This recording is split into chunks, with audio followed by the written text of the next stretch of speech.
Hello everyone. So today let's discuss about localization of stroke. So basically we'll be given a case or a case scenario and we'll be expected to come to the diagnosis just with the history itself. So uh, it'll be divided into four parts. The first one is we need to know the etiology. Okay, there are three types of strokes basically. One is thrombotic, embolic, and hemorrhagic. We need to find out which one it is. The second thing that you have to know is the site of lesion, whether the cortex is involved, or subcortex, or internal capsule, whatever. I'll just tell you in a while. The site of lesion. Third thing is which artery is involved. Basically, it is between MCA and ACA, that is your middle cerebral and anterior cerebral artery, which artery is involved. And finally, if facial nerve involvement is there, whether it is an UMN type of lesion or LMN. About the facial nerve, we have to tell. These are the four basic things that we'll write in diagnosis also. Now I'll give a small gist about how patients with thrombotic stroke, embolic stroke, and hemorrhagic stroke presents. So thrombotic stroke, that person will give you a history of TIA. So what is TIA is transient ischemic attack. That is something called as the mini stroke, which lasts for just 30 minutes or something, and after that the patient recovers completely. So they'll have a weakness or something for a lesser time and it'll actually recover. So if they give you a history of TIA, then usually now whatever stroke they have got is called as the thrombotic stroke. Thrombotic stroke, we give a name that is called stroke in progression, which means that this stroke will be progressing very slowly. That the symptoms will start and it will get worsened very slowly after a long time. Why? Because we learned in pathology also, thrombus to form itself will take a longer time. It has to go through those chemical process and everything. So activation, platelet activation, all that takes longer time. So it is called a stroke in progression. So usually patient will complain of weakness once they get up from their bed or something, and it will progress slowly over 6 hours or something. Coming to embolic stroke person will give you a history of cardiac problems, especially something called as atrial fibrillation. So what is emboli basically is when a thrombus dislodges, it gives a small particle, that is what is called as emboli. And when a person is affected with atrial fibrillation, this thrombus will slowly dislodge and all this emboli will travel through your internal carotid artery and then it will reach your brain and stroke is produced. So that is about embolic stroke. Coming to the hemorrhagic stroke will more likely be an emergency condition or something, because it will progress really quick and the patient will present to you with features of raised intracranial tension, just like your headache, nausea, vomiting, blurring of vision, all that will be the history the person gives. And they'll also be usually hypertensive. So these are the basic history with which you can find out which type of stroke the patient is suffering from. Now let's get into the actual localization of stroke, that is the site of lesion. For that, for a simplicity, let's take one side of the cortex. Consider this being a left-sided cortex.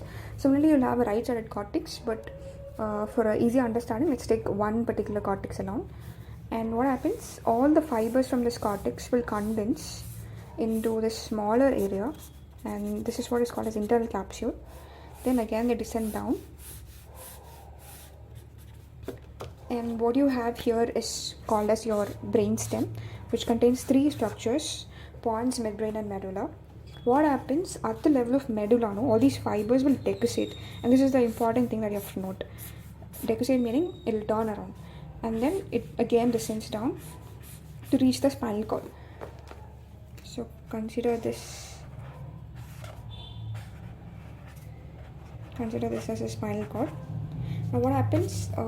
These fibers, they cross the anterior horn cell and then finally reach the organs, the affected organs, especially your muscles.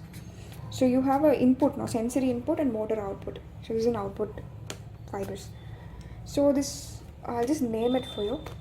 This is called as the cortex. this particular fibers, no, it is called as subcortex or corona radiata. In this structure, smaller structure where all the fibers condense, is called as the internal capsule. This whole thing is called as your brainstem. This is pons, midbrain, and then the medulla. This is your tract. It is called as the corticospinal tract because fibers from the cortex are descending down to reach the spinal cord. And this particular structure over here is your anterior horn cell. This is the posterior horn cell, this is the anterior horn cell, and then this is the muscle. Now, this is the anatomy. I'm sorry, I made a mistake. So, this is midbrain and this is pons. I'm sorry. So, after this, you have to know something about UMN and element. The first thing any professor will ask you is what is an UMN and what is an element. UMN is anything that is above your anterior horn cell. So, basically, all these things, the whole thing is called as UMN. Anything below, the tract below anterior horn cell is considered as an element. So what is the difference between UMN and element is, see, in case of a UMN lesion, everything will be exaggerated. Your tone will be exaggerated, the power will be more, all the reflexes will be more, Babinski will be extensive and will be positive. While for element, everything will be reduced. Reflex will be lost, power will be less, tone will be reduced. So this is some basic difference, but there are other differences also that you have to know. So before getting into the actual localization, we need to know about few terms.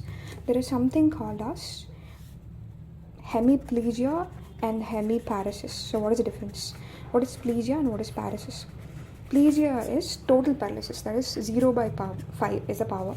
Paresis means 1 by 5, 2 by 5, 3 by 5, all that. The power is not 0, but it's lesser. It's not 5 by 5. 5 by 5 is normal. So that is it. And what are the different plegias? There's something called monoplegia, which means only one limb is small. Usually it will be upper limb only. And diplegia or paraplegia usually means lower limb. Then hemiplegia means one side upper limb as well as lower limb. Okay, one side upper limb and lower limb is involved. For example, right side means right side. That you have to know. Then there are other terms called as dense hemiplegia, and then there is something called scrural hemiplegia. Then brachial, I think. Brachyhemiplegia, I think. So dense means when the power of upper limb equals the lower limb. Okay. Crural is when lower limb power is more than the upper limb. Brachial, as the name, like brachial artery and all, you can remember. Upper limb power is more than lower limb. So these are some of the terms that you have to know. Coming back to this, so I told you we are just taking the left cortex and this is the tract. It decussates at the level of lower medulla. Now similarly from the right cortex, these fibers will decussate and come and they'll reach the spinal cord this side. So if there is a lesion for the left tract anywhere, what will happen? Where will be the weakness? Weakness for that person will be on the opposite side.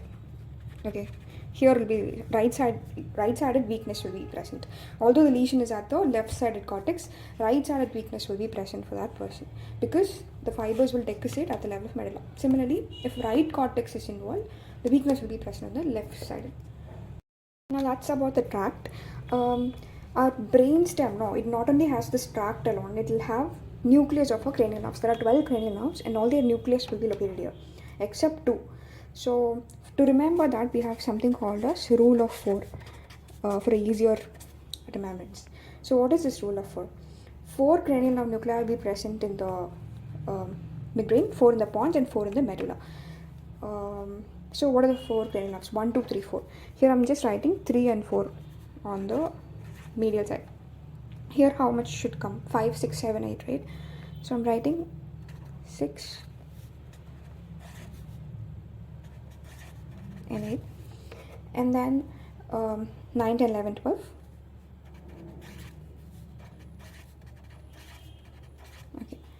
So you will have a lot of questions. Now, why 1 and 2 nucleus is not over here is 1 is your olfactory and 2 is your optic. Both the nucleus are located in their respective organs itself. So in the brainstem, you will only have 3 and 4. This is an exception. And now, why 4 nucleus are present in the medial and the rest are located in the lateral? That is why we have written it like this. So how to remember this? Another rule of 4, that is 4 nucleus will be present in the medial and the rest in the lateral. That is the second rule of 4. And one more thing is, all these 4 nucleus that are present in the medial will be easily divided by the number 12. So that is how we can remember this. Now let's get into the localization of site of the lesion based on the history. So first let's talk about the cortex. So cortex, we know, is divided into 4: frontal, temporal, parietal and occipital.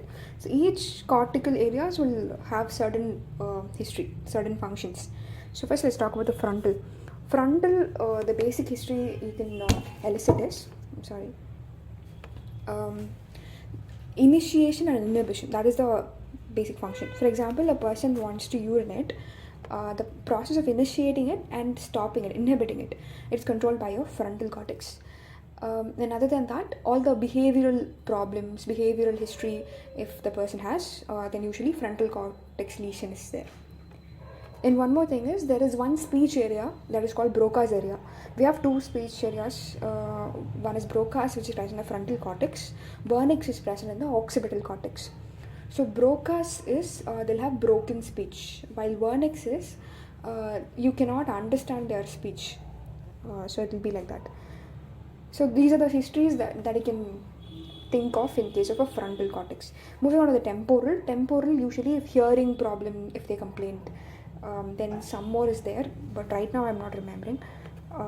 Talking about parietal, if they are not able to differentiate left versus right, or all the calculations they're not able to do, something like that, those history will most probably involve the parietal lobes. And occipital lobe, we all know, vision. And apart from that, Wernicke's area. So those complaints is there in the history. If the speech is not understandable and all, you can localize it to the occipital lobe. So for a cortex, you can further localize into which cortex the lesion is involved. Moving on to subcortex or coronal radiata. As a UG level, this one we don't know the history actually. So what our professors told us, the history which does not fit into cortex or internal capsule or brainstem lesions, that will be the history of subcortex or coronal radiata. So you usually don't know much about it, but there is something called pronator drift which we'll learn in the examination. If it is present, I think it's usually involving the subcortex, but I'm not sure. Anyway, so it is just diagnosis of exclusion. So we'll diagnose it as a exclusion. Next, moving on to the internal capsule, which is the main thing. Internal capsule is the commonest area to be involved in case of stroke. Why? Because it is a smaller site. The area, it is very condensed. All the fibers are present, so easily it will be involved. Commonly it will be involved. And one more thing is, it is supplied by all the end arteries. So that is also a reason why it is commonly involved. So there are some special features for internal capsule lesion. The first one is dense hemiplegia, which we just saw. Dense hemiplegia is when the power of upper limb equals the power of lower limb. If it is 3/5 in the upper limb, it will be 3/5 in the lower limb also. So that is the thing. The second one is there will be UMN type of facial nerve involvement, because as I told, it is very condensed area. All the fibers can be affected. Another thing is there will be hemisensory loss, and the other feature is there's something called as homonymous semianopia. So vision problem can also be present. There are some more features for internal capsular lesion which I don't remember right now. Moving on to the lesion in the brainstem.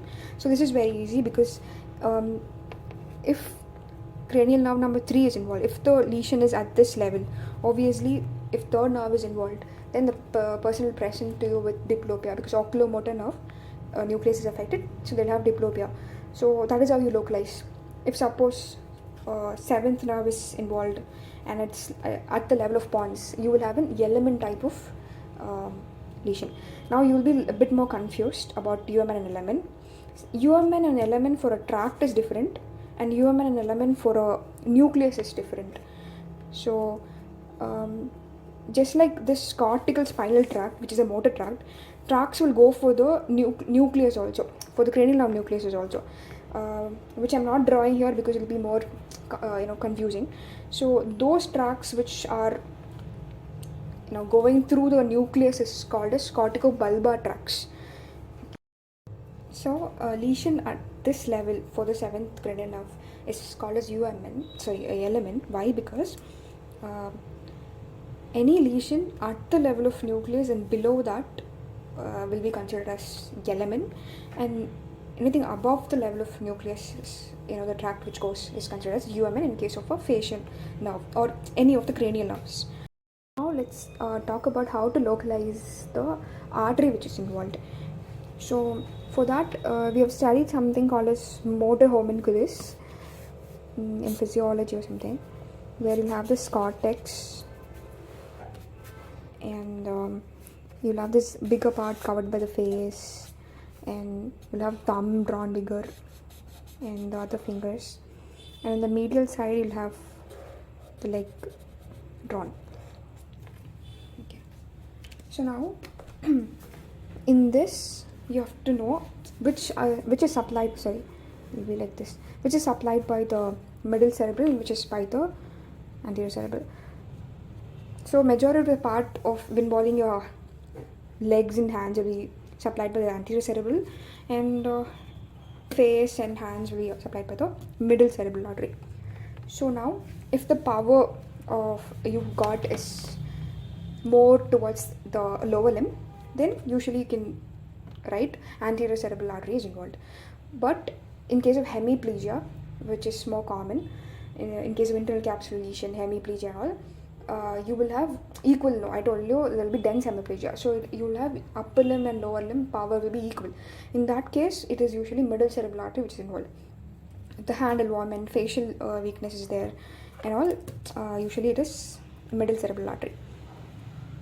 Now if you see the blood supply of internal capsule will be like, it will have an anterior limb, it will have a genu, and then it will have a posterior limb. So like you can divide it like this, and all this part will be supplied by the middle cerebral artery only. So, and even here also some part will be in middle cerebral. I don't remember that exactly, but majority it's by the middle cerebral artery. That's why if internal capsulation is involved, we'll just say that probably middle cerebral artery is involved. And when do you say anterior cerebral artery is involved? If the lower limb power is greater, if legs are involved more than the hands or something, only then you will say anterior cerebral artery is involved. So this much we can know for our exams. Now let's talk about the facial nerve. Normally any cranial nerve nucleus will be like this. Okay, it will be a single, both the sides, left, right. But one special thing about facial nerve nucleus is it will be divided into upper and lower half. So for example, let's draw over here. It will be divided into upper half and lower half. And let's consider this is the face, and we'll divide it into 4 halves. Now what happens from the opposite side? You will have a supply. Similarly, from this side, the lower part will be supplied by one nerve alone, and that will go supply the lower half of the face. Okay, but the upper half it will be supplied by same side nerve,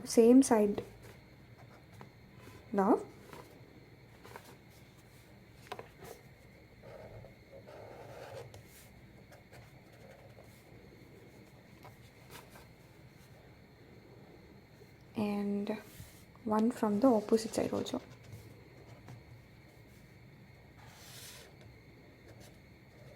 Okay, so the upper half alone will be supplied by 2 nerves.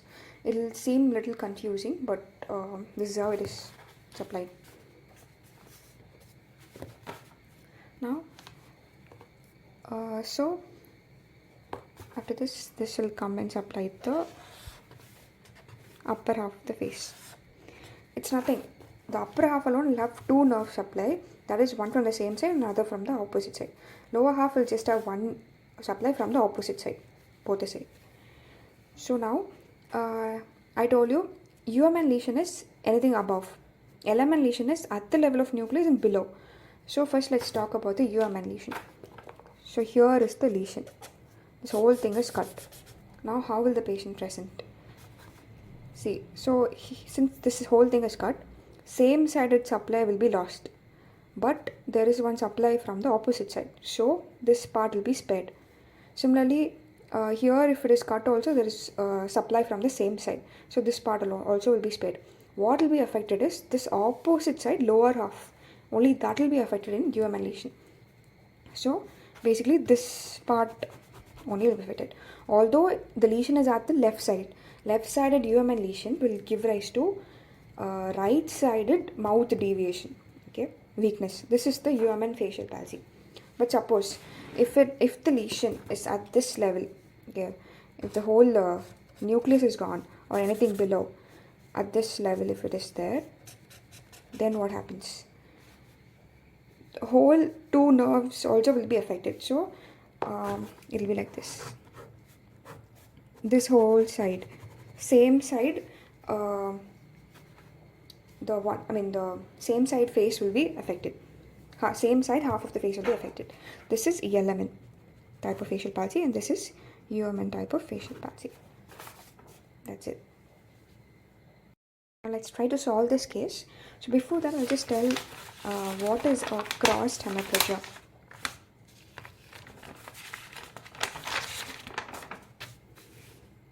Crossed hemiplegia is nothing but weakness will be on the opposite side.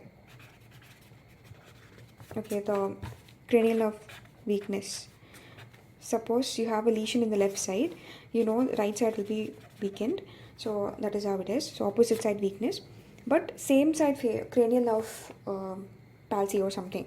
So if suppose LMN lesion is there, same side lesion is there, that is what is called as crossed hemiplegia. Anyway, let's get into this case. So I'll just read it out. A right-handed male patient aged 60 years came to casualty with complaints of weakness of the right side of his body for the last 2 weeks. So here, see, the duration is last 2 weeks and weakness of the right side of his body. Okay, his age is 60 years, male patient. And deviation of angle of mouth to the right. So there is also deviation of angle of mouth to the right. So this is the complaints that he has come. Patient was apparently normal 2 weeks back, after which he suddenly felt weak and could not move his right upper limb and lower limb as he woke up. Episode was sudden in onset. The evolution of paralysis was completed within 6 hours.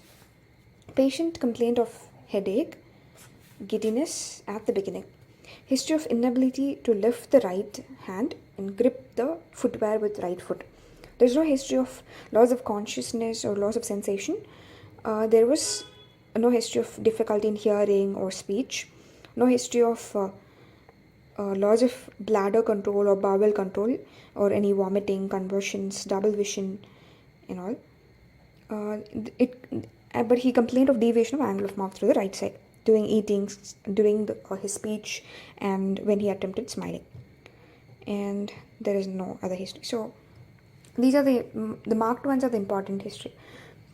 So with this history, we need to localize the site of lesion based on how we learned.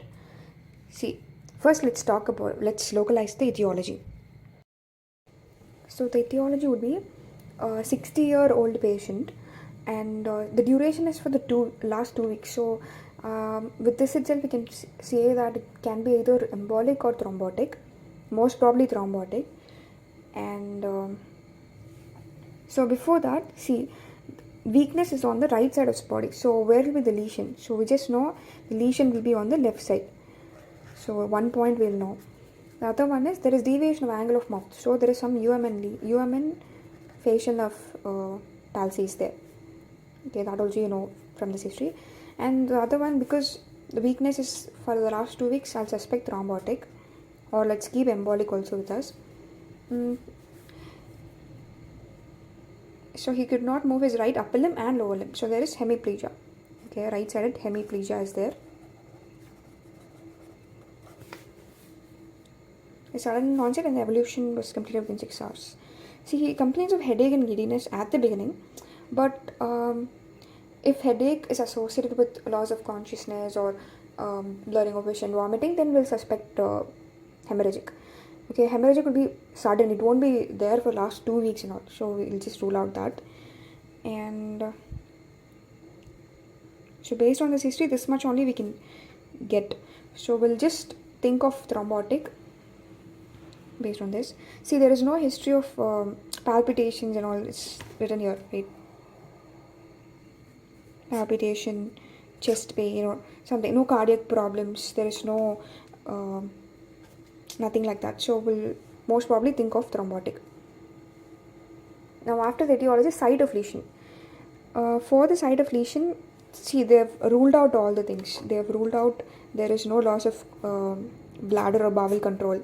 Okay, there is no history. So your frontal cortex is intact. There is no double vision. There is no nasal regurgitation, which means your cranial nerves is also intact. All the cranial nerves except facial nerve, that is UMN type.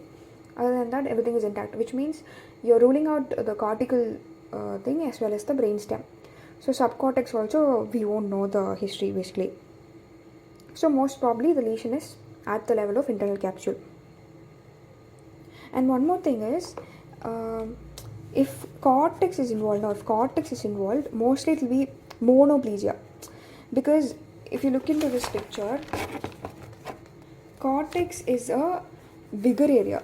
So if there is a lesion here and all, only your upper limb will be involved usually. Okay, but internal capsule is a dense area.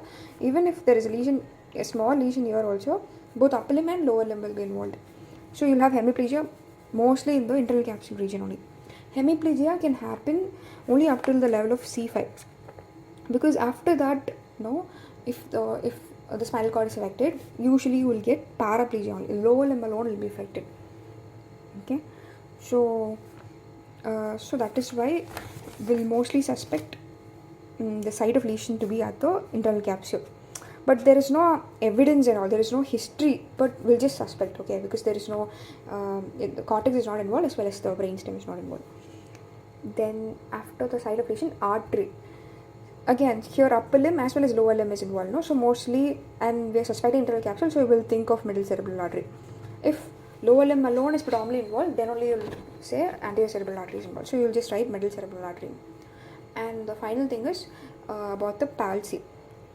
And one more thing that I have to say is, in case of a facial nerve, UMN type of lesion that we saw, there is weakness on the opposite side, the lower half I told you. When you talk about facial nerve, wherever the site of weakness is there, deviation will be towards the normal side only. The mouth will get deviated in the normal side only. Weakness side, it won't be deviated. Okay, so deviation always will be in the normal side in case of a facial nerve nucleus. So in UMN, what happens if the weakness is on the opposite side, deviation is on the same side of lesion, no? Same side of lesion deviation. While in case of LMN, opposite side of lesion deviation. Okay, this is what you have to know. Again, I know it will be confusing, but yeah. So if you're suspecting UMN type of facial palsy, deviation of angle of mouth to the right means what? Left side is the lesion. So we already found out that left side is the lesion. Fine. So okay, this much is what you can tell in this history.